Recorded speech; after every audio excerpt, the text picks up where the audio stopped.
So today we are really lucky to have a great guy on, Alex Haywood, and he's here along to share his thoughts on trader development. Now, Alex has been working in the futures industry for the past 13 years. I've known Alex for about a year, met Alex in London, met Alex in Thailand. During Alex's 13 years in the industry, all of his career, he's been working in proprietary trading firms. And for half of that, he's been involved in developing trading teams across Europe. And he now manages and leads a group of around 35 traders between 3 offices in Europe. So Alex spends his day in the trenches with trading with some of the best traders in London, as well as people that are starting out. So I've spent a lot of time talking to Alex personally. And there's one thing about this guy, he's really, really passionate about the trader development process. And he's got a lot of ideas about trader development that I've not heard from anywhere else. So sit back and relax. I've no doubt you're going to hear some really valuable and really unique information. So Alex, are you there? Hi, Peter. Hope you can hear me. Yeah, I'll just hand over control to you. 1 second.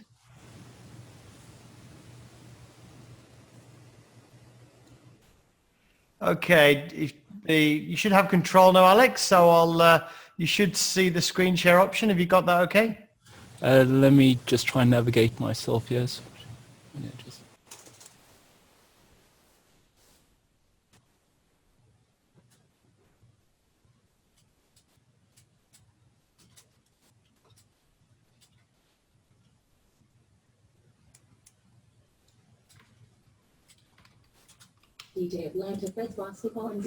Okay, so can you see my screen? Yes, you're good now, Alex. I will leave you to it. Okay, fantastic. Well, firstly, thank you so much, Peter, and thank you for the lovely introduction. And it's actually been really great working alongside you as well for the last 18 months.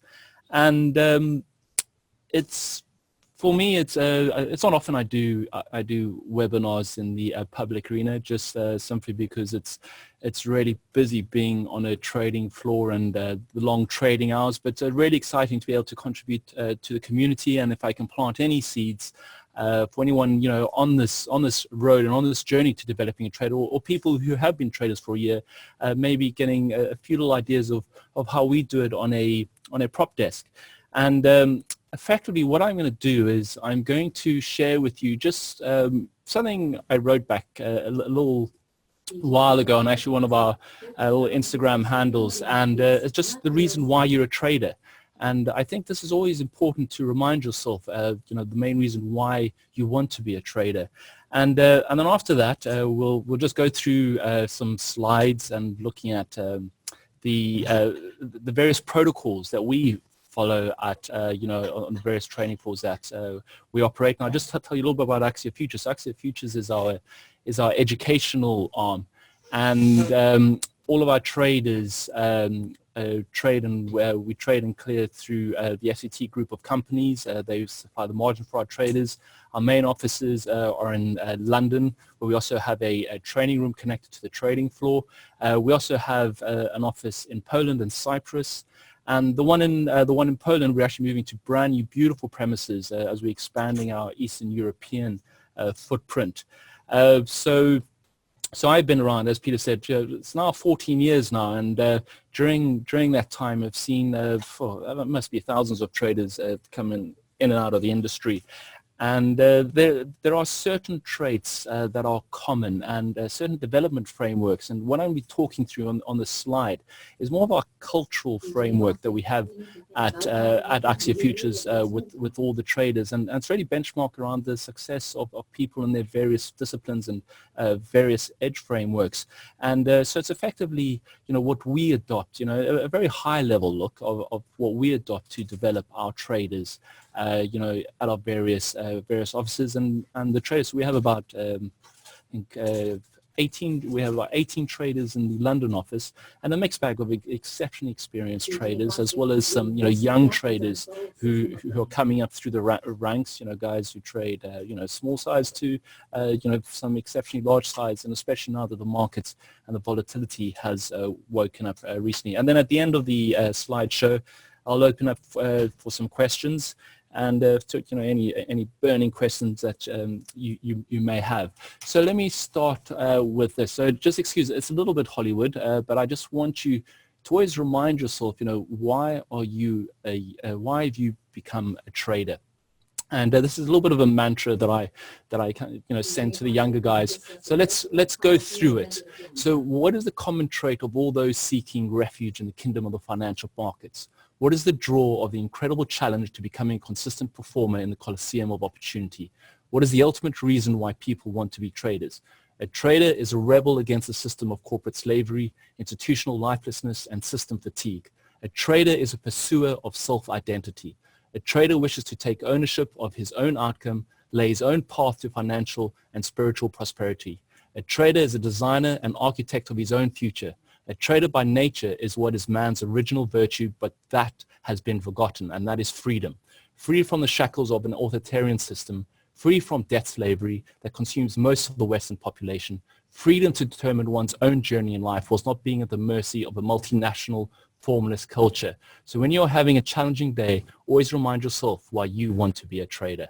So I thought I'd kick off the webinar with that, because if you all look back at the original source of why you've all chosen to pursue this path, it's because of that great independency that you receive once you prove to be successful. But to become independent, to become successful, is a very challenging path, and people mustn't forget there is no shortcut in this game, but there are methodologies and best practices and approaches to take on, so you stand a greater chance. And not everyone does succeed, because you have to really have you really have to be tenacious. You have to have guts. You have to be able to take knocks like a man, and be able to get up and keep on slogging at it wisely. This game is also non-linear, in the sense that the effort that you put in isn't necessarily the results you receive back. It needs to be smart effort, and that smart effort is a function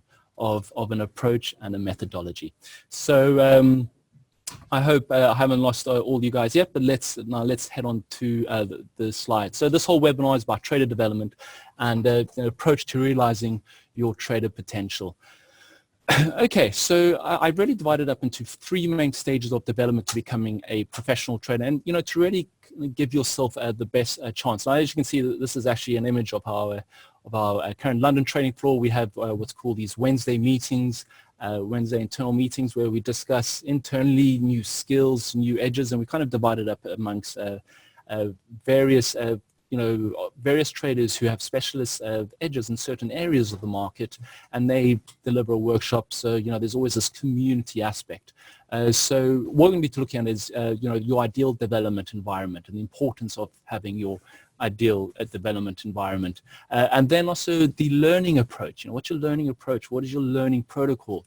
And then what is your skill development protocol? I have so many people read all of these fantastic motivational books, and whether it be Anthony Robbins or but if you don't have, it doesn't matter how strong you are mentally, if you don't have the skill, the positive mental aspect is not going to help you carve money out of the markets. Okay, so let's start looking at the first one, is your development environment.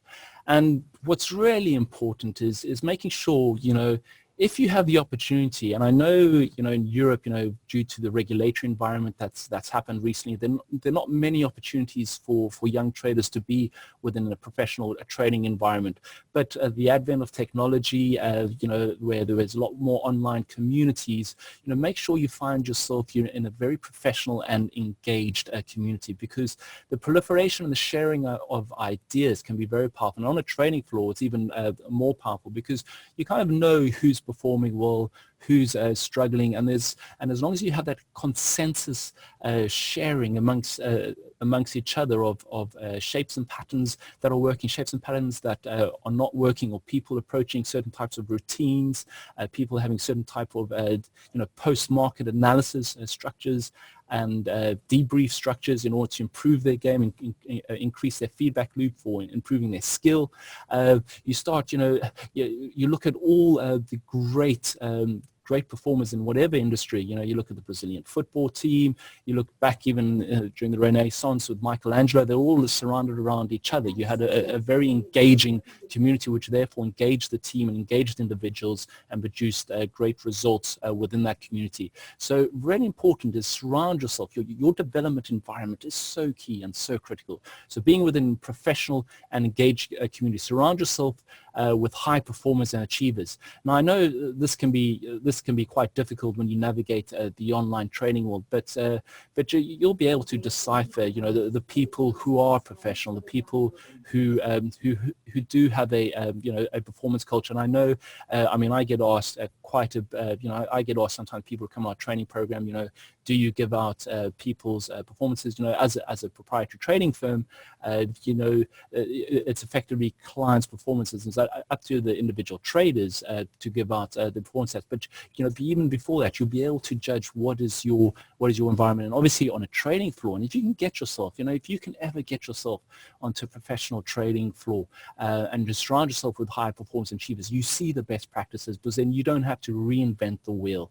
And if you're playing in a great football team, whether in Chelsea or Great American, or in the Great American football team, or Great Baseball team, and you're amongst it, you just do learn quicker because you see the best practice. One of my favorite sports is tennis, and I know for many years the Nick Volatility club down in Florida is producing players such as Michael Chang, Pete Sampras, Andre Agassi. It's all because they were training with each other in a very high performance setting.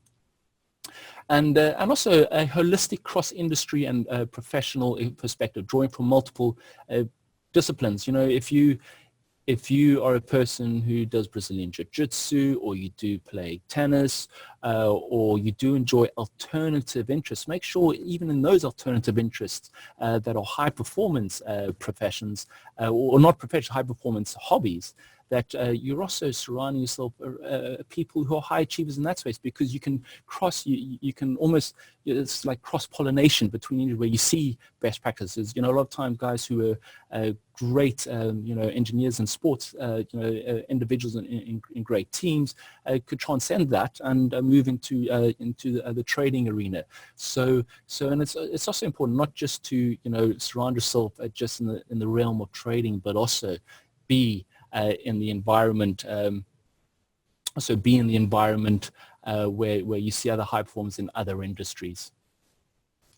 Okay, and I really do suggest, with regards to your environment and development, is the reading material, The Talent Code. So those of you, who like, it's a really nice little sweet little book speaking about the history of where you had this cradle of high performance, this bed rock of where you all of a sudden you got amazing painters during the Renaissance in one area of Florence, or you had amazing footballers in one area of Brazil, or amazing musicians in one part of New York.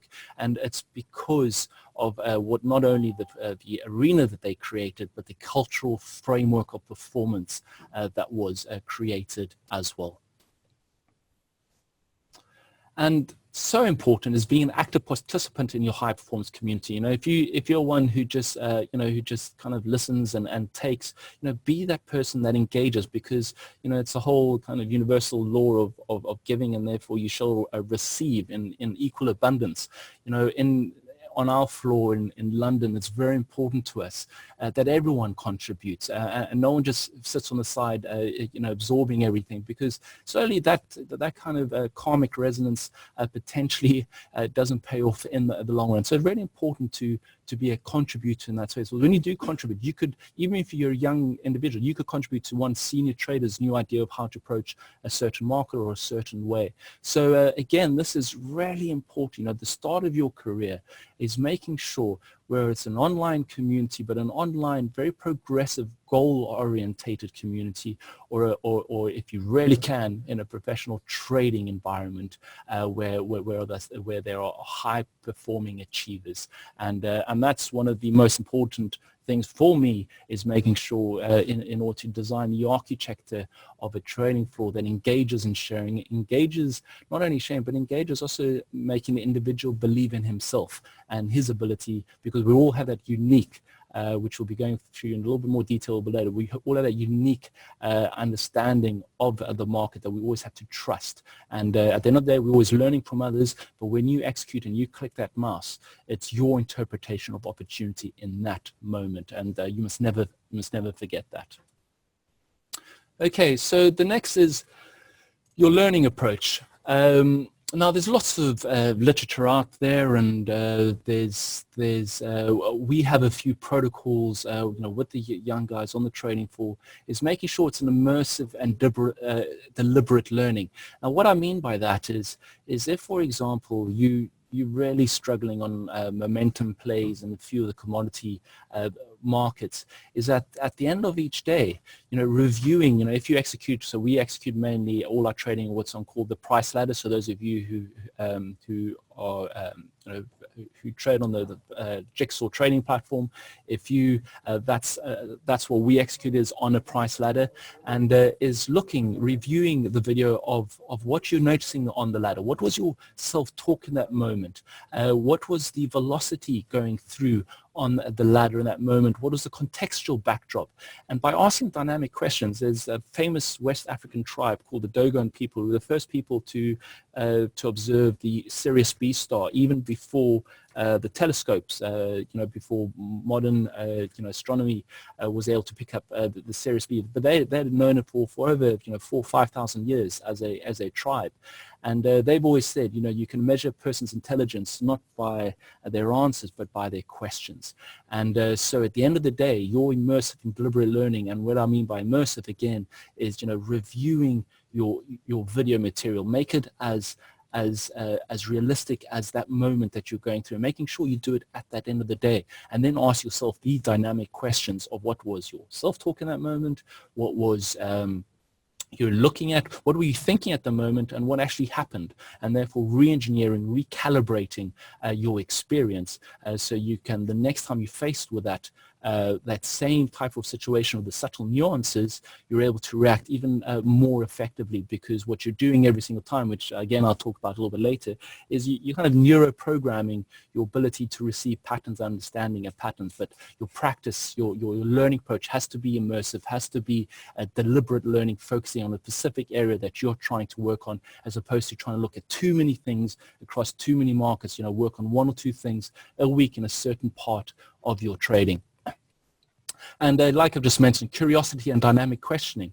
Without that great human trait of curiosity and being a dynamic questioner, you're really unable to really get down to the nuts and bolts of finding what you're being challenged at the moment. A lot of times questioning can happen of what tools you should use or how you should do it, but the questioning should happen is, especially on the execution side, what is it that let you down in that moment, and what was it that you're seeing technically in the marketplace or in the order flow landscape whilst you were trading the markets. So really, building that into a framework for yourself as you develop.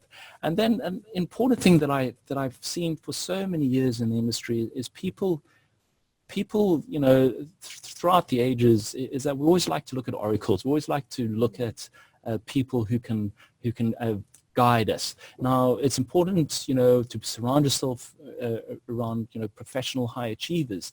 But what's important is when you have a framework of methodology and you've seen the best practices, is to start trusting yourself in your own interpretation of the market. Sometimes, we like to draw and read on other people's successes all the time, but the best traders I know all have had their unique edge, their unique interpretation of the market. Nothing that's ever actually potentially even been read or written about, but every human has an uncanny ability, if they trust in their own abilities and effectively their divine intelligence, to unravel the patterns of the market, because it's only in that moment where you have a certain chemistry in your decision-making process that you react very differently to the person next to you. So if you're trying to replicate the person next to you to the nth degree, well, invariably you're going to fail because you've been brought up differently, you perceive risk differently, you perceive opportunity differently, and you feel things, your hormonal imbalances that starts happening in that moment, that fight or fright when you're exposed to risk, you see them. So you have to really trust yourself in your own interpretation of the market, your own interpretation of that. And that, I know this is rather mystical and esoteric, but that all stems from having a very well thought out process and, say a learning process of how you review yourself at the end of the day, and therefore what do you implement. And it's just as simple, if you looked at how you looked at the ladders, how you traded, then at the end of the day, you put in the process next time, and then next you have the ability to really tackle it head on. And that independent thinking, people have changed the world, changed the course of human history. People who are great traders, or great investors, your George Soros, Warren Buffett, the great intraday traders that I know in London City, they're all supreme independent thinkers. And stubborn people almost by nature is, when I say stubborn, I don't mean stubborn in the non-growth mindset.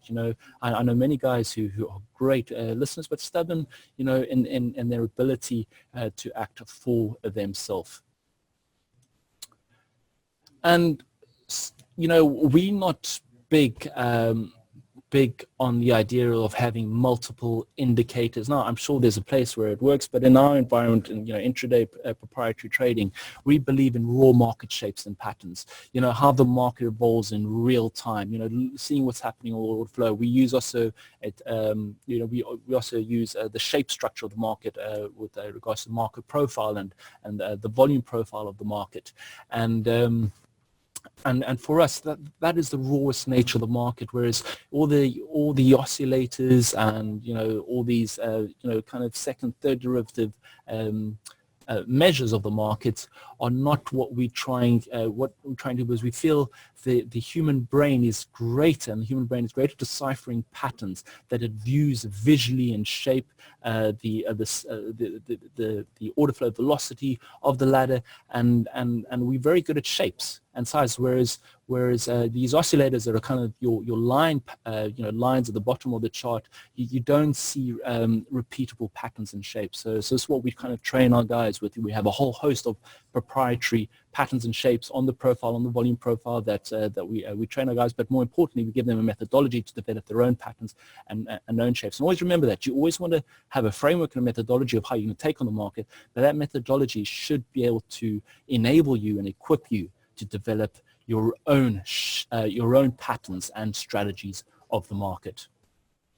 And always make sure your approach of simplicity. Now, I saw an amazing exhibition this weekend, a Picasso exhibition of his 1932 work, and it was with one of his great lovers as he was having hardships with his wife at the time, Olga, and he was painting his young lover. I think Picasso was 60 at the time, and she was 22, and at the beginning, as he started sketching, as he started painting her with all these different pastels and hues, and using his cubism, to the fore, he then moved right at the end of that year of 1932. He moved into basic chalk on a basic blank canvas and made it really simple to have a really powerful effect of what he was really thinking about this relationship. And what he was saying, well, the reason why he stopped using color, he stopped using all these various shapes, and he just used charcoal on a white canvas, is that for him, a sense of reducing was necessary to move forward. And if you go walk around the floor of all the experienced traders here in our London office, you'll see all the top traders. They hardly have their charts are really clean, really simple. They're not many lines. They're not many oscillators, and they're really clean and simple charts. Because when it's clean and simple, your execution is going to be clean and simple, because you're always trying to make it easy. And one of the things I always tell young traders at the beginning is, in the beginning, you're going to make it as complicated as possible. You're going to be experimenting with everything, and that's what you need to do. You're going to be experimenting with all different types of tools, different types of candlesticks, bar charts, volume profile, market profile, and it becomes really quite complicated. So but as you build this up, effectively what you're trying to do, you then want to break it all down to structure. So you construct complexity, but once you construct the complexity, you then destructure it all the way back down. You pull down the entire, you pull that one brick out, and then the whole building collapses, and then it should be really simple. And your approach should be really simple, because once you've discovered more or less what works for your eye coordination, what works for how you interpret the markets, how you like to see shape and pattern the market, well then it should be very, very simple. I always am very fearful when I walk past a young trader who's been in the game longer than a year, and he has Fibonacci's, pitchforks, and the chart just looks like a Picasso painting, a wild Picasso painting. So again, your learning approach, and this is what we do really with our young guys. We put certain protocols, methodologies in place so they can develop their own independent patterns of the market. Okay, and then your skill development protocol, so important and so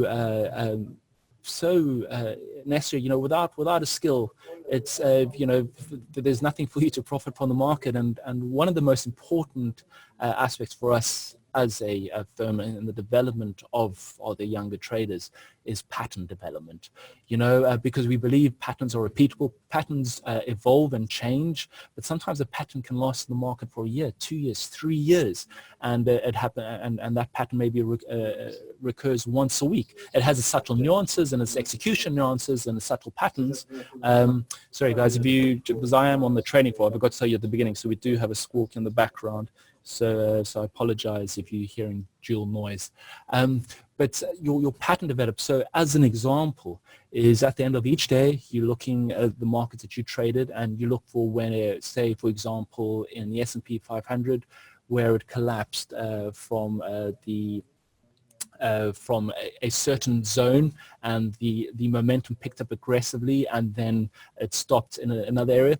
What I'd ask the trader is, okay, let's look at where that move started from. Okay, so now you've looked at where that move started from. What was the structure preceding that move? And then you look at the shape, the pattern, maybe the 60 minutes, the 5-minute pattern. You drill down your various time frames. So you start on a large macro time frame down to the smaller time frame.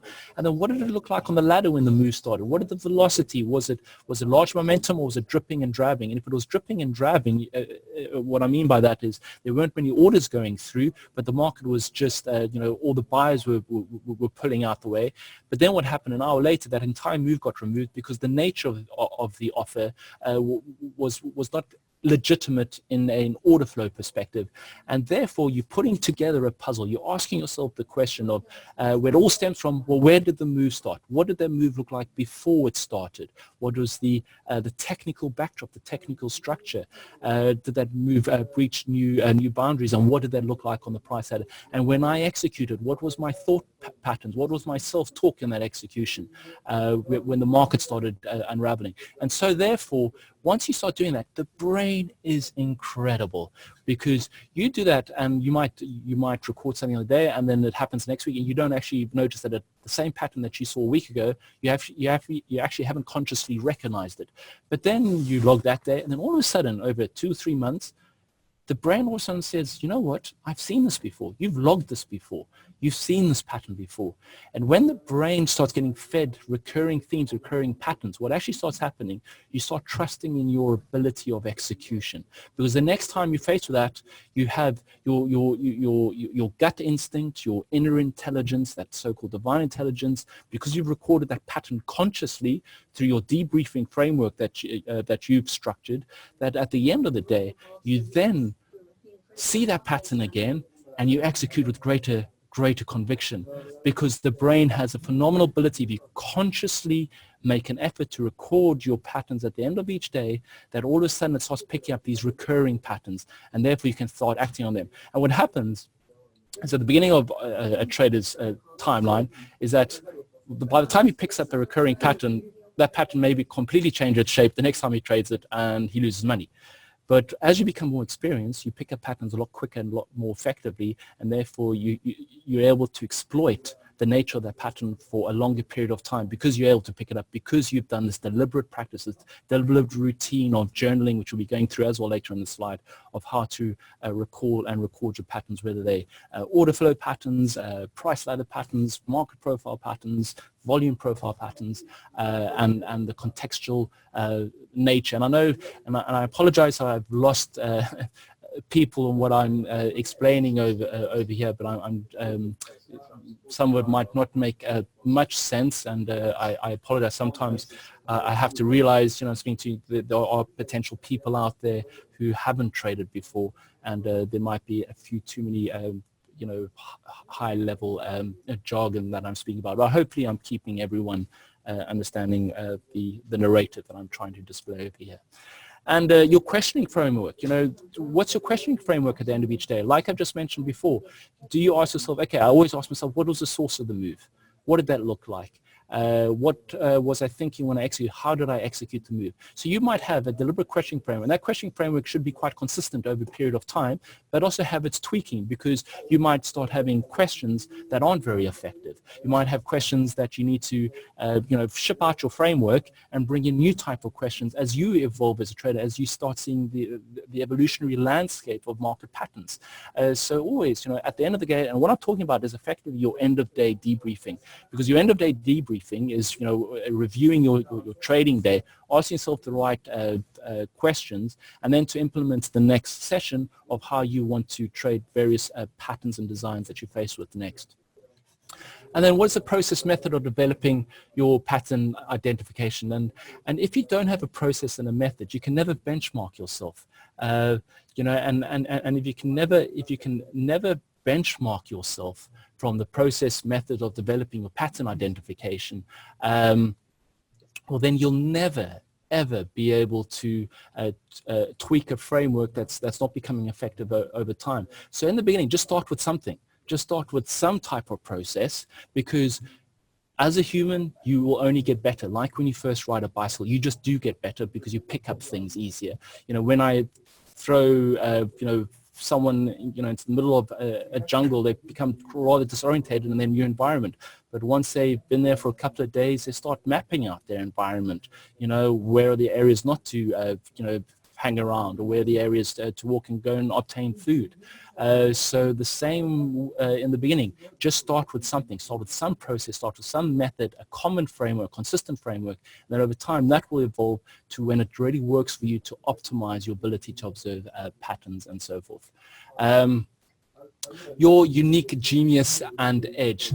Now, I've just been speaking about all of that is again, trusting yourself, trusting in your ability, but being diligent enough and routine enough to be consistent in following through every day as you develop your pros, and therefore trusting in your unique genius and your unique ability to pick out your unique edge in the market, because every single successful trader at our firm has his own very unique edge that probably can't be, we show our young guys someone's edge in the market, and they cannot replicate that identically, simply because that might not just be for them and how they perceive risk and opportunity.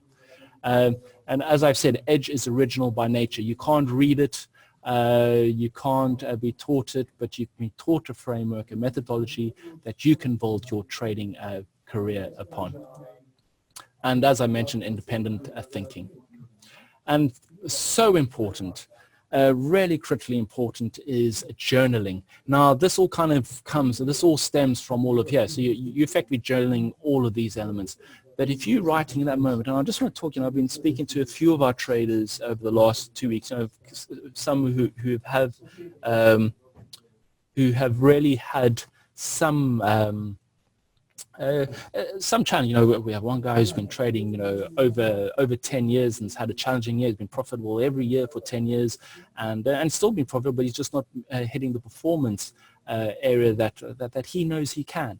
And so important when you're going through a tough period is having the ability to always constantly journal. Because when you're journaling, that what's happening with your conscious with your consciousness communicating with your unconscious state, is that, that connection from the brain to the finger to the pen on the piece of paper starts unraveling unconscious events that are happening inside of you.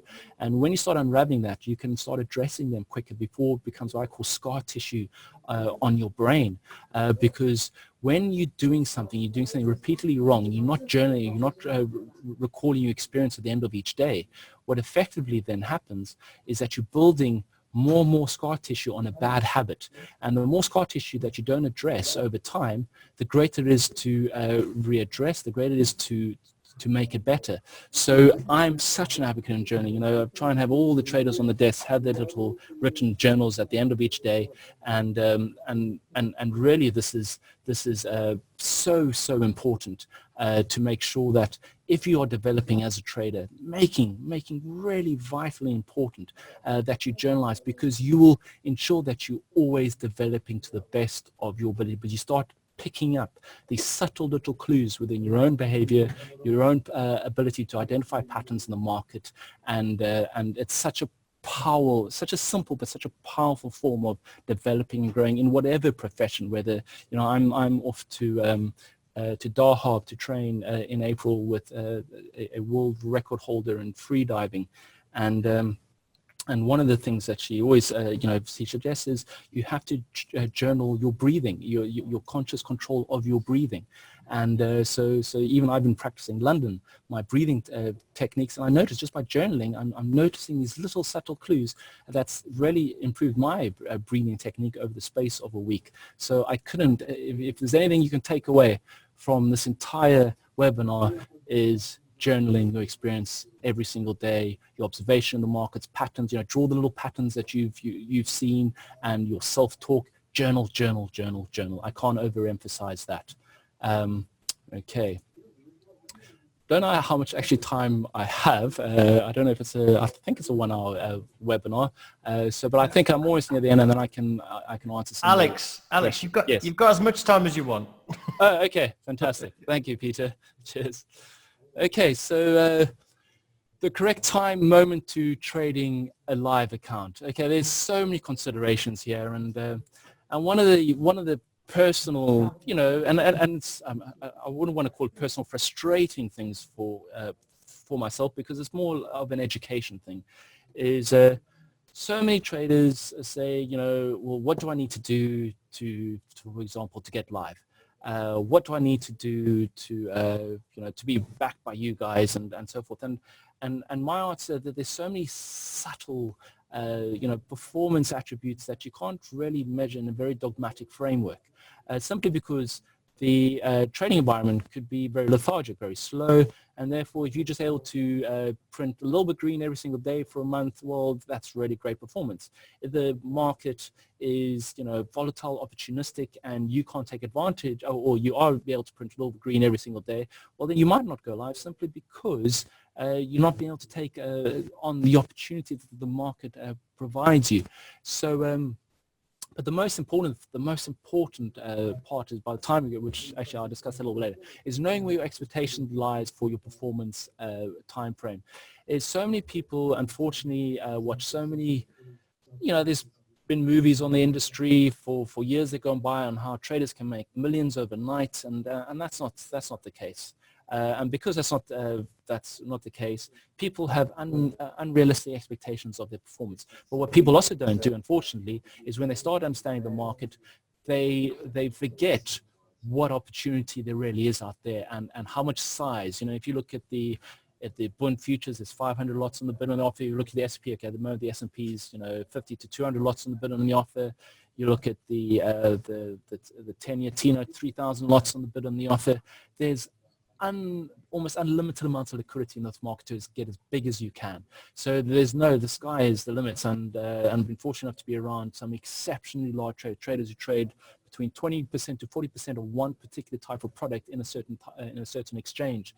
And but as a starting trader is knowing that your first 2 years, if you're in the right environment, if you have a great process, if you're developing a great routine, if you have a methodology and approach that's going to make sure that you're constantly developing every day, is that your performance time frame, is not going to be there, right? You're not, it's very rare you have people making money from day one. And the people who do make money from day one, I'm always fearful of, especially young guys who make money, because if they made money from day one, the very first hurdle that they hit, I then see what happens is that when they hit that first hurdle, they don't know how to deal with a setback because they've never felt a setback. Whereas the guys who really struggled, people who really struggled, but they've kept their account around flat or, developing in the beginning, are the ones who really, when they turn that circle, already know how to handle setbacks. Because as a trader, you're faced with setbacks every day, every year of your career, no matter how experienced you are. And that's what you must understand. But the more experience you have, the more you know how to deal with a setback. And that's the only one of the main advantages of an experienced trader, is he's been there before. As a young trader who's never made money, when he deals with a setback, he doesn't know what it's like to make money. So therefore, it's harder for him to kind of comprehend. But knowing where your expectations lay for your performance time frame, you don't need to go live quickly. So just make sure you have a process in place that you're happy with. Not that I've made money this week and therefore I should go live now. No, you've got to be happy with how you approach the market, and that you've got a rigorous process that also has an evolutionary aspect to it, that you can consistently adapt, be dynamic, as well as take advantage of the opportunity. Now, this is the most important. I tell every young trader, survival is the most important. When you go live, survival is so important. We have a guy on our floor who's now been training about 5 years, and he's really the last year he's really blown, from being a 25, 40 lot win trader. He trades about 300 wins at the moment. He also trades the S&P 500, where he was only trading 5 lots a year ago. He's trading up to 100 lots in that market, and he's ready. His performance has been a gigantic leap over the past year. But in the first 2-3 years of his career, his first 2 years, he was hovering, after paying his desk fee, after, all his, commission, especially when you're a young trader, your costs are like 95% of your performance, unfortunately. But when you start trading bigger size, it's such a negligible amount. But in the beginning, he was oscillating between minus £2,000 on account to plus £2,000 accounts for 2 years. But he's one of our most process-oriented individuals on the trading floor, and therefore he just stuck at trying to improve his game. And that's what you're trying to do in your first, 12 to 24 months of this game, is how are you trying to improve your process and your game, your ability to spot patterns. Now, because he's plotted patterns over the past, 4 years of his career, he sees patterns in different markets. It's become instinctual. It wasn't instinctual for the first 2-3 years. So you've got to understand what timeline you're looking at. If you're looking to make, come into trading, make $1 million your first year, we probably won't see you in this game or in these markets ever again. Having those types of false expectations is not going to stand you right. But once you develop your approach methodology, is then being able to leverage it, which is also very important. Also, when you go live, the other thing is you're exposed to a new conditioning and performance environment, which thus requires new mental challenges and processes. What I mean by this is that trading on the simulator, trading paper, you're not exposing your mind, your risk appetite as much. There's nothing really on the line. So you could be as profitable as possible. And I always tell my young grads, I say, okay, so they come to me and say, Alex, can you put me live? Can you put me live? I'm ready to go live. And I look at the performance and I say, okay, yeah, you've been up, 7 days out of 10, but you've had 2 blowout down days. Now, what I'll tell you now is those 7 days up out of 10 that you're up, say, 350 years, divide that by 5, because when you trade live, you're going to do a fifth of that performance, and your blowout down days, times that by 3.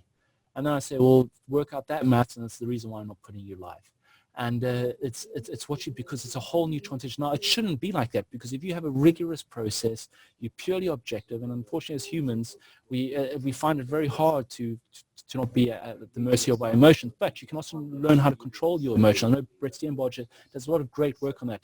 Just to let you know, we're all very fortunate that Brett Steenbarger is in our community, in the trading space. All of our traders, avid followers of his, and he does really some great work. And I always suggest to read the Trader Feed blogspot by Brett Steenbarger. a great learning resource for all traders. But when you're exposed to that, is you're exposed to a whole new you're exposed to a whole new environment. So really important that when you go live, that you have a process in place, that you're not going to be at the mercy of your emotions. Okay, and also, before trading live, I'll tell you, the guys who survived, the young traders who started trading between 2013 to 2016 era, where there was a volatility drought, the ones who survived that in really difficult conditions, those ones who survived in really difficult conditions are the ones who have really honed phenomenal skills. And we've got a few of those traders who started with us during that time, and now they're really flourishing now. So sometimes, if you can survive during the tough periods, well, there's always the rain season in the market, and we've started having the rain season this year, whereas the equity markets wake up. We're seeing some phenomenal performances amongst some of the traders, simply because they honed their skills through the tough period. So sometimes, it's very hard to make a call on someone. Someone could have started through a very tough period and not made money for 2-3 years, but it doesn't mean they can't be a good trader. And so it's a time frame aspect again, and making sure you can survive as long as you can in this game until you pick up your patterns, if you have the so-called best practices. So when you have an approach and not in search of a new tool and hopping and changing, and that's the thing, I try and look at the young trader. I say, well, what are you using this week? What were you using last week? And if he's coming to me telling me, oh, I was using this moving average last week, I'm now using this little strategy and order flow, but now this week that's not working. I'm using, if I'm not seeing more evolutionary adapting skills, but lots of like 180-degree swapping of strategies, I'm always wary, because then I don't feel they have a solid process and ability to observe certain patterns in a place. So that's really, so if you're noticing with yourself that you're always looking for the holy grail tool, and don't trade live, spare yourself the money and don't trade live yet until you've got a concrete approach of reviewing yourself, of how you come back from down days, making it all encompassing and rather holistic. Okay, so time expectation. I think I did dabble into this, at the beginning. Time expectation to becoming profitable and understanding your natural volatility tendency. So this is so important and so critical. As I mentioned before, first is financial survival whilst developing a process and executable patterns. Now, again, once you do go live, invariably you shouldn't go back on the simulator. The reason, there are moments where perhaps you should, but the only reason why you should not go back to the simulator is because then you're trading under a complete different conditions, mental conditions, different stress conditions, as opposed to live. Rather be live and be more patient on the day and wait for a setup that really makes sense to you. So hopping and changing between simulator and live, I've never been a fan of, simply because you're always changing the mental conditioning environment. And so when you are live, and you've made that leap and you're trading live, you're then going to make sure that you can financially survive. And I always say for 2 years, financially survive with rent over your head. I can tell you, when I started my career, I was working at a juice bar on weekends, working as a paralegal in Canary Wharf in the evenings, just so I could learn the trade. So I was sleeping like 4 hours a day, which I also don't recommend. You need rest, you need sleep, you need strong energy vibe. But I wanted to make sure that I gave myself enough time in the market to learn the game. And that's all you're doing. You're just trying to learn the game, and your game, how you interact with this game, and how you operate under certain conditions. So that's really is financial survival. Try and make sure you have 24 months, because you'll be so surprised if and remember, this is the caveat, if you have a great process, if you journal really well, if you debrief yourself every single day during your entire training career, I promise you'll see phenomenal improvements of your understanding and your ability of your edge between month 12 to month 24. But you have to be so consistent, no matter how many times you've been knocked down with the market, because those ones that are resilient. I see a young guy who looks like he's been beaten up by Anthony Joshua, Parker, Muhammad Ali all at once, and you see him, at the end of the day, he looks distraught. And I think we've all, those who trade live, we've all been there. I've been there multiple times where but sometimes you just have to be able to have the mental attribute, that ability to man up and stand up and come back for a fight the next day. It's the guys who can keep on coming back with the process, with the development framework, that that really have a greater chance of making it in this game. Now, this is also quite a tricky one. Now, natural tendencies and coordination types to certain volatility environments. Now, the reason why I say a year to 2 years, because over a period of 2 years, you're going to see different market volatility seasons. And when you see different market volatility seasons, you have to operate different type of, you have to execute different types of attack and defense.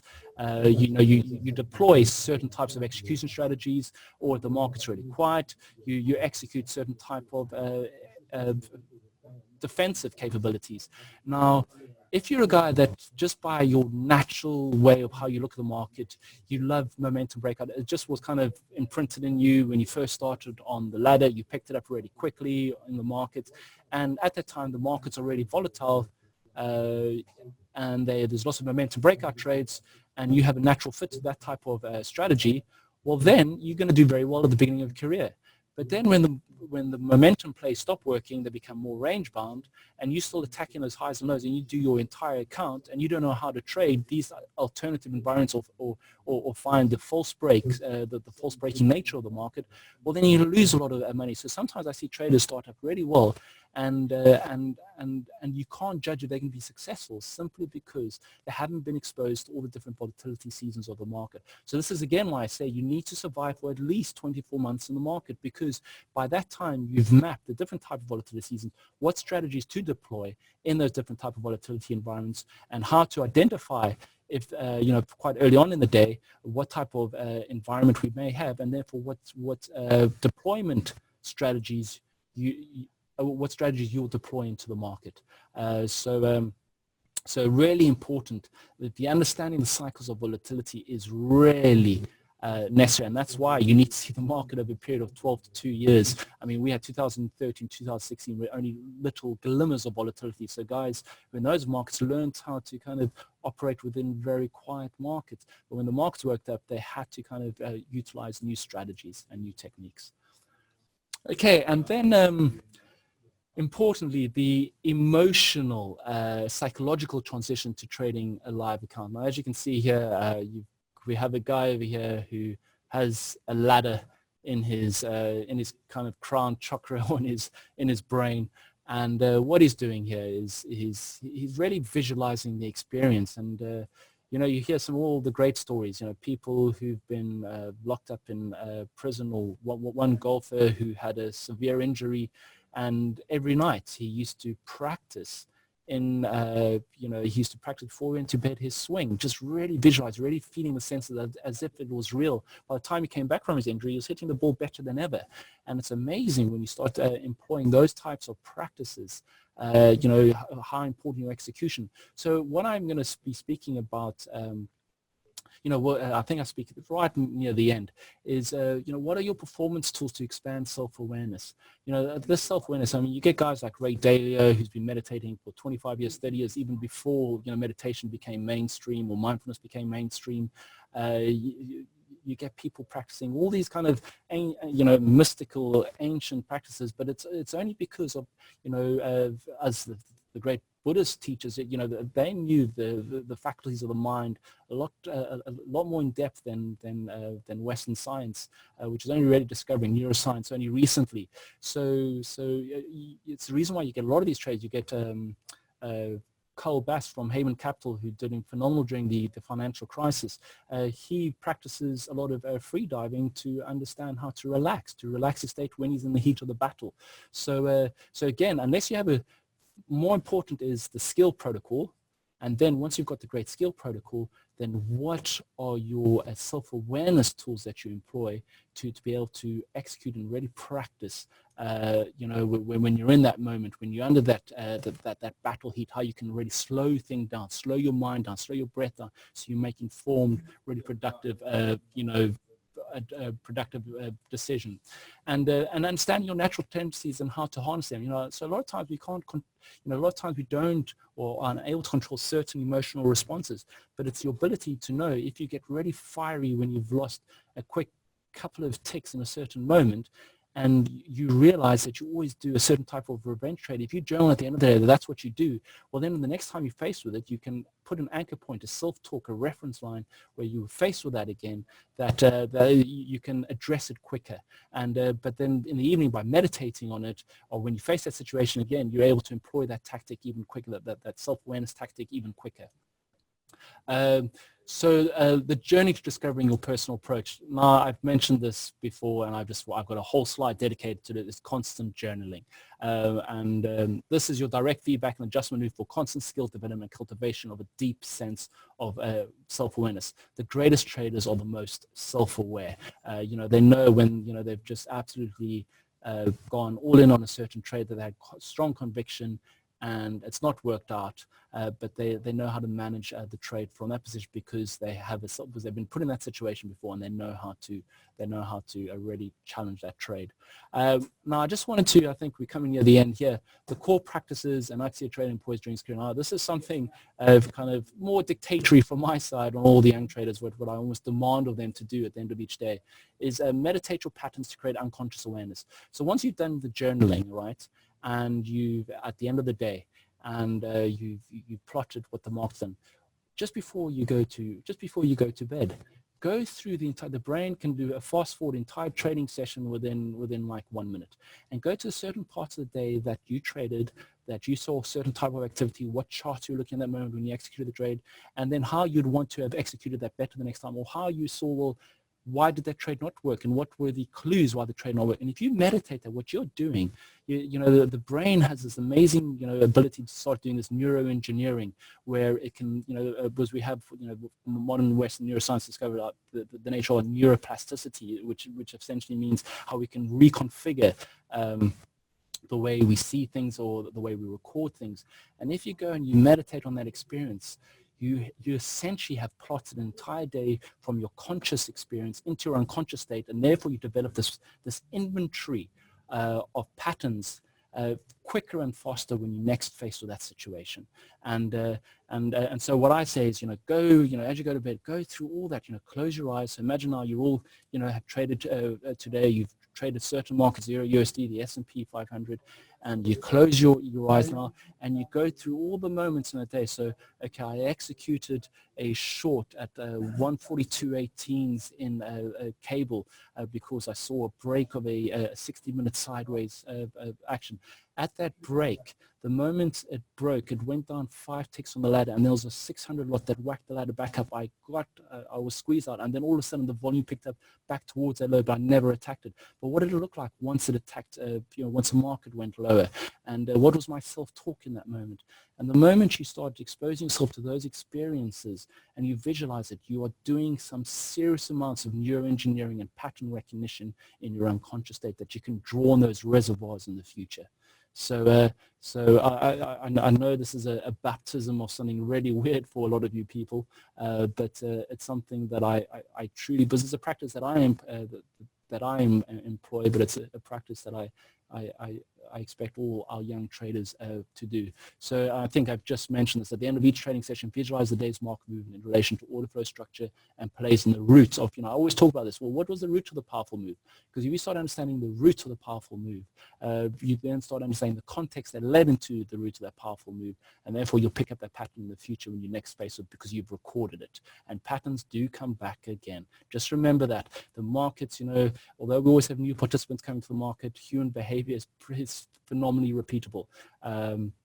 So patterns recur, and understanding that and believing in that is what really can potentially stand you ahead of the game. Then reconcile these moods with your execution and your thought patterns. So you're kind of putting a three-dimensional layer on top of this. Not only are you looking at your physical interaction with the market, you're also looking at your thought interaction with the market, because you could have perfect physical interaction, but it was your thought that got you out of the trade. It was because I was down yesterday, and I was down the previous day, and even though this trade is shouting me in the face, and my gut is telling me this is the most amazing trade you've seen for the past week, but the reason why you get out just before it starts paying you is because your thought in that moment, your self-talk in the moment is, I can't lose another trade. So that I can't lose another trade is an objective thought. It doesn't serve you in that moment, in that trade, at that particular time. And so if you can meditate on that experience, that moment, and then reconcile it and re-engineer and say, well, what should I have told myself? Well, I should tell myself, what am I looking at? Okay, I'm looking at this trade. Where's this trade wrong? Okay, I know this trade is really playing around my price. It looks like it's squeezing me out time, but am I really wrong yet? And asking yourself the right dynamic questions that relate to that trade in the moment, not questions that relate or not talk that relate to something that does not relate to the market at that specific time. So in the feedback loop on how you would execute these patterns. So like I said, you reconcile what you actually did and then how you would like to go about doing it. And you will really start noticing your ability to correct yourself as a trader. And this effectively results in unconscious state programming. I don't know, sometimes I make up some really random phrases, but it makes sense to me. But it really, you know, like any program software engineer, you're programming your computer to do something. It's what you're programming your brain to do. The next time it's faced with a similar situation, you've already programmed yourself, so you're able to operate like Keanu Reeves in The Matrix and being able to maneuver around the markets in the best, most optimal, most skillful, most versatile way. Okay, and there's some further practices. Just identify all non-productive thought patterns. I actually just discussed this in the previous slide, because the moment you pinpoint them, because you won't understand if you don't pinpoint them now, the 40,000 thoughts that get processed in your brain every single day, or how many thoughts there are, you know, it's just a number that I'm not quite sure if I heard of before. But if you never address them, you're just building phenomenal amounts of scar tissue that becomes hard to remove down the road. So really, at the end of the day, try and pinpoint where your thought was not serving you objectively in your trade, because the moment you pinpoint it, the moment the scar tissue doesn't have room to build layers upon layers upon you. So after identification, then reinforce the positive self-talk. So you've identified it, but now you've got to put in place a process of the positive self-talk of how you experience when you face that situation again, and therefore again you become more nimble and more effective. And make this measurable by ranking number of non-objective self-talk patterns emerging in a day and the appropriate corrective response. So maybe, you know, you can consciously remember you in 8 trades, in all 8 you were kind of unobjective, and you have to record that down and maybe try and improve that number, so start making something a little bit more measurable. Okay, so I do have a spreadsheet, but I know a lot of people, I mean, I get a lot of people asking me, okay, so what do I have to do? How many updates do I have to get? How many, what's the worst down day, and how can I get funded? And as I mentioned before, you know, we don't pick guys going live on our floor. We pick guys going live on our floor who had much worse performance than guys who went live. Guys who had worse performance going live quicker than guys who had better performance, just simply because of the market environment was completely different. So that there is no dogmatic framework. You know, it's all we consider the volatility environment. But I do have certain areas that are important and really important. And for me, as a young trader on a simulator, you have to be able to be consistent. You have to be able to plug out green day after green day after green day, because green day after green day feeds confidence, feeds the ability to, when there's a big opportunity, that you can size up at the right time, at the right opportunity. And so consistency is one of my key frameworks. So what I'll do now, so if you can hold on a quick sec, it's an internal go live spreadsheet. But again, this isn't this doesn't mean if you hit this that I'll put you live, but also doesn't mean if you don't hit it that you might still go live. So there is, so if I show you over here, so before I do that, let's just go look at the other one over here. The ability to size up conviction plays. Now, one of the things I've noticed in the retail space and the retail community is people having the ability to only trade one size all the time. And many of our traders on our trading floor are actually probably lose 70 to 80% of the trades with a 10 or 20 lot, but they make 90 to 100% of the time when they trade their 300, 400 lot. So the amount of losses is small, but because they have the ability to size up when their conviction pattern comes out. And that is so critically important, is having the ability to know when to put your size in. And people don't try and develop that skill set enough in the online community, I've realized, because I have a few of them that come to our trading floor, and it's one of the biggest skill deficiencies I see in that space is not being able, sometimes they put size when they've lost their account for 5, 6, 7 days in a row, and then it becomes a hopeful revenge trade. No, I'm talking about the ability, when you have a conviction play, expose yourself, put the size on that trade, and invariably the first time you'll probably lose on it once or twice, and you'll probably go back to trading a one lot and not doing that. But it's the ones who are tenacious, who stick it out, try and find out how they can get that. And that's what really, to me, what separates the people who really succeed is the people that I've noticed really succeed in this game, the ability to size up on their conviction plays. So just to kind of give you a little bit of an idea, is what you have over here is, and remember, this is not dogmatic, this is not the be-all and end-all framework, but divided into 3 parts: a consistency target, a money management target, and a size target. And so the consistency target, I essentially want, at an absolute minimum, 8 green days out of the 11. So it's 11-day observation. I want to see 8 green days. I don't want to see more than a 1 stop out day. That 1 stop out day is minus 350 euros. I need to see 2 up days of 350 plus euros. 1 up day needs to be 1.5 times day as big as the biggest down day. So if your biggest down day is 350 euros, you need to do 525 euros towards the upside. Having the ability to bring back a down day, that shows fight and tenacity. The best traders I know are guys who have been down all day, but the market's still moving around, and they're here until the close, 9 o'clock UK time when the US market closes, and they fight and they get the day back to back, because that getting days back to flat is as good as a good up there, because that gives you the inertia for the next session. So really, really powerful. And then a 4-day money management observation. So you start each day at negative 280, so you're literally 70 euros from your stop out. You need to get back 1 day to minus 100 euros, get back another day to minus 140 or less. And effectively what this is trying to do is showing you, well, what do you do when you near your stop out? How do you manage yourself? Can you, are you just stop, there's no more opportunity, and that's fine, and then you just stay at that level. Or are you able to be patient and wait for the play to get yourself back to flat? And then the size target, your ability to size up, run a maximum. So I give you, you can trade 1 to 6 lots in your core market, and your P&L target. So I give a P&L target. But what's more relevant is not these little metrics here, because these can change. These are different. I always change them up. This is just kind of looking at one example. The most important is consistency, money management by bringing days back to flat, and the ability to have a really great size in the market. Oh, sorry. So let's just go back. That's a slide. So yeah, so I think that's near the end. Just for those of you out there who've never heard of Axia Futures before, we do have a lot of free material. If you just want to get to know us better, we have a YouTube channel, Axia Futures YouTube channel.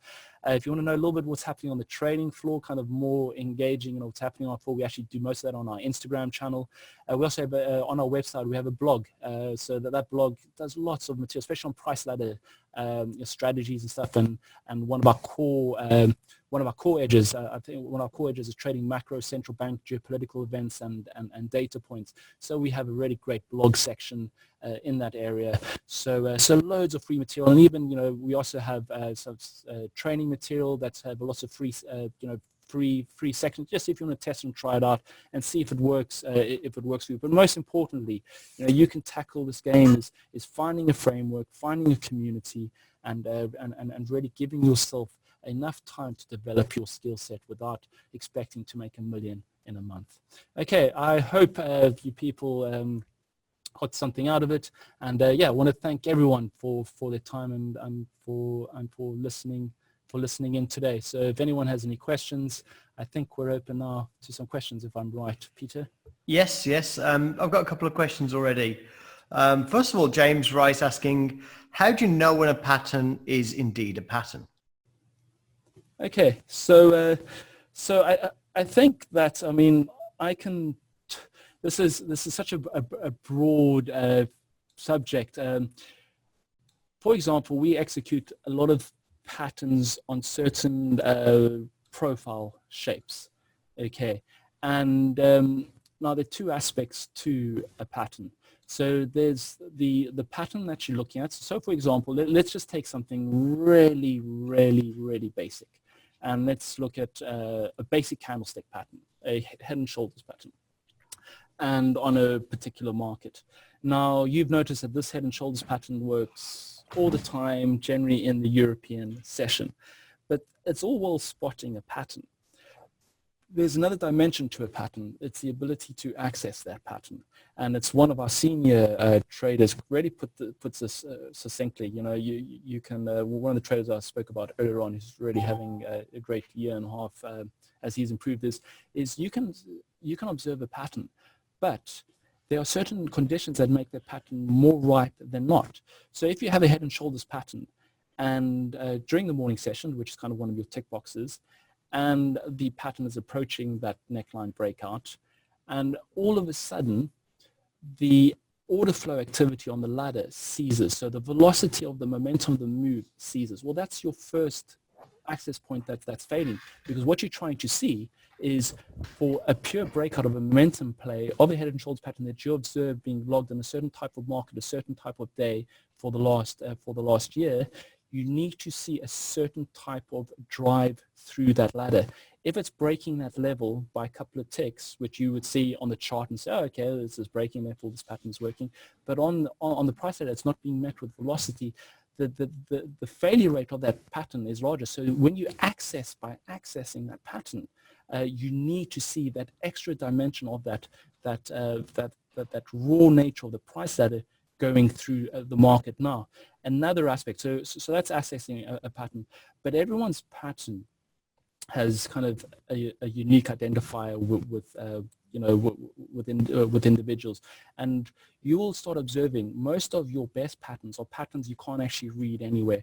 I mean, if I go onto the training for tomorrow morning, what a couple of guys are looking at, you will not be able to find that in the textbook. What a pattern is something that you've observed over a period of time, and when it has a certain type of order flow characteristic, when it reaches a certain zone, or it puts a certain type of shape leading into that pattern, leading into the contextual framework that led before that, well then you have to, and you've logged it, well then you have to start watching for that access point to execute it with conviction. So pattern to me becomes a pattern is when it has a certain access and has a high level of conviction, but also knowing when a pattern is failing. So if you have your head and shoulders pattern that's breaking a level, and all of a sudden you observe that the order flow velocity has dried out, there's no more participants, and therefore the auctioning activity lower is drying out.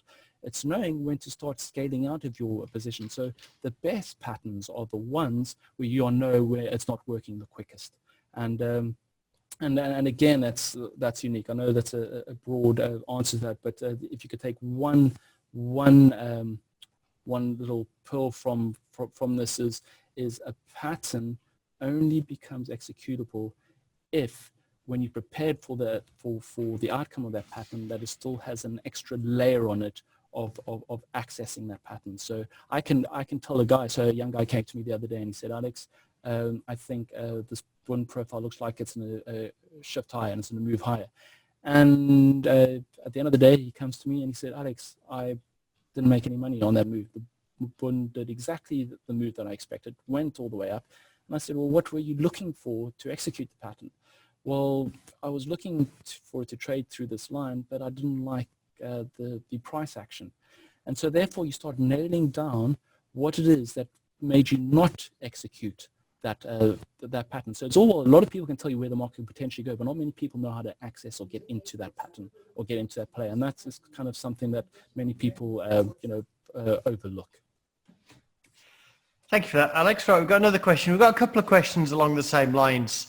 Basically, people saying that they don't have access to a prop environment. So kind of what's the second best or second next best thing to getting exposure into a similar kind of physical community, like a trading desk environment?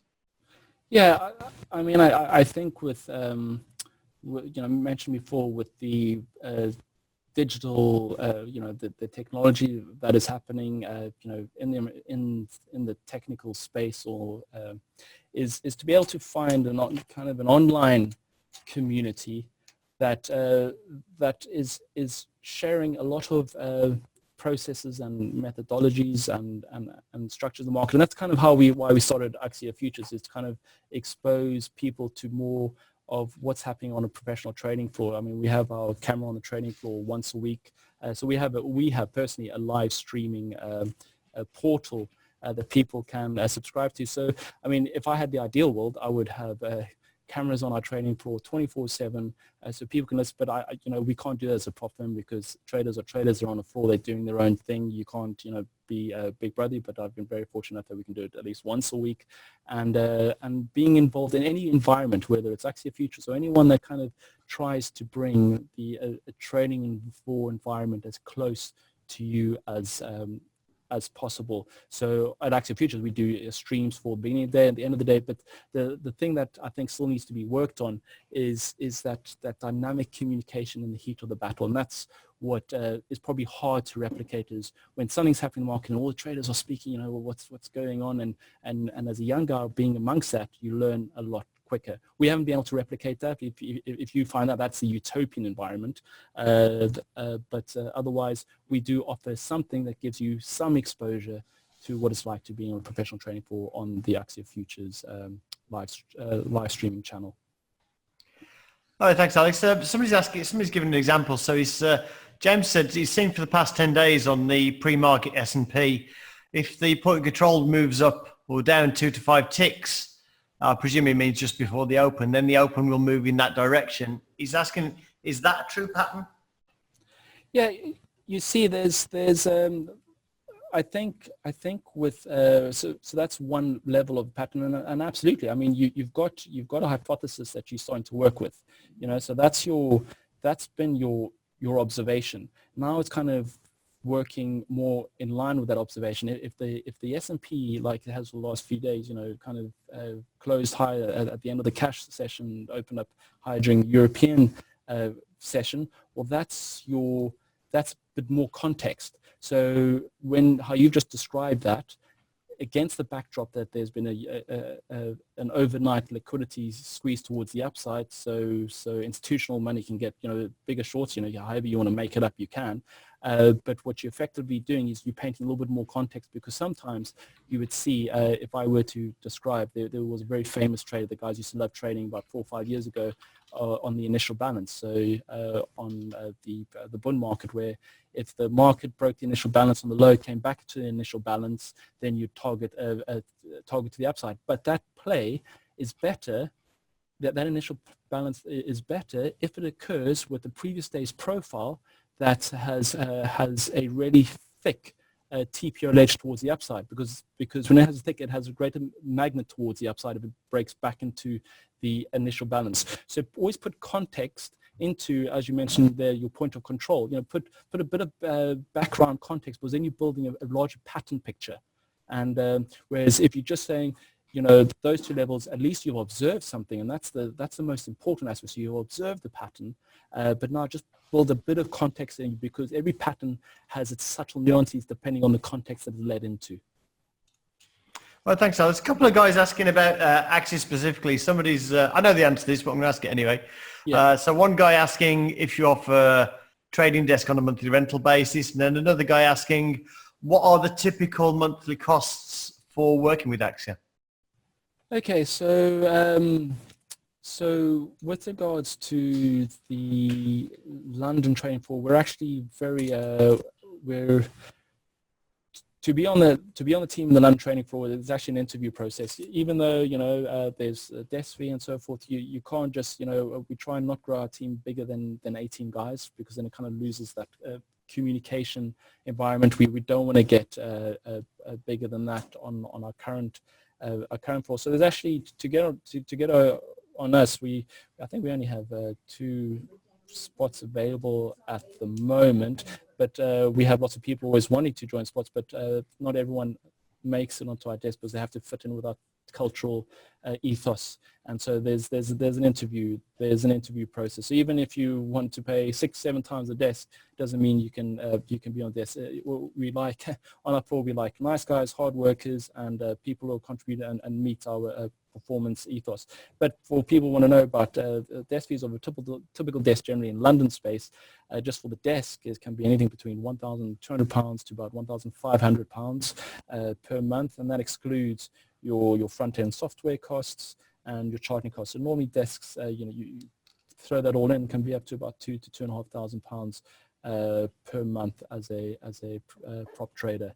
And then I think, sorry, your other question was, or did I answer all of them? I think you kind of answered, but they're asking actually, can you lease a desk at Axia?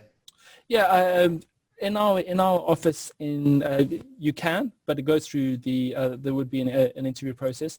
It's at the moment we're building our Polish desks. So that is at the moment easier to lease this and significantly cheaper. I think a desk in Poland, we have probably one of our best trader in Poland, one of our best traders at Axia in Poland, a phenomenal trader, been trading for about 12 years now. So a momentum trader in the commodities market, and he leads and runs the team out there. And a desk, if I stand to be correct, is around 800 euros. To lease a desk. Okay, thanks for that, Alex. I think we're all done with the questions. So I would like to say thank you, Alex. That was wonderful. I'm glad you didn't go full yoga on us. It's always a fear, isn't it? Yeah. Well, the thing is, one of the things I'll let you know about Alex is Alex obviously Alex isn't your typical trader. Alex is very spiritual. And so I know that actually you got thrown out of one office building, right?